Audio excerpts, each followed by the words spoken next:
अल्लाह ही के हाथ में सब कुछ है। इसीलिए हमें हुक्म है कि हालात अल्लाह रब्बुल इज़्ज़त के हाथ में हैं। इसीलिए हमें हुक्म है कि आप अल्लाह पाक से अच्छा गुमान करें। जैसे गुमान होगा अल्लाह पाक वैसे ही फैसले करेंगे।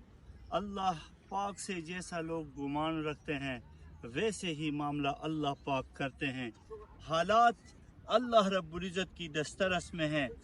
जिस बनाने वाले ने असबाब को पैदा किया है वही बनाने वाला अल्लाह, जिसने आसमान और ज़मीन को पैदा किया है वही इन असबाब के लिए हालात को भी लाने वाले अल्लाह है। और इस पर दस्तरस और काबू पाने वाले भी अल्लाह है। और आप हालात से घबराएं नहीं बल्कि अल्लाह रब्बुल इज़्ज़त से अच्छा गुमान रखें। जैसे गुमान होगा अल्लाह पाक वैसे ही आपके साथ मामला करेंगे। बहुत शुक्रिया। अस्सलामु अलैकुम।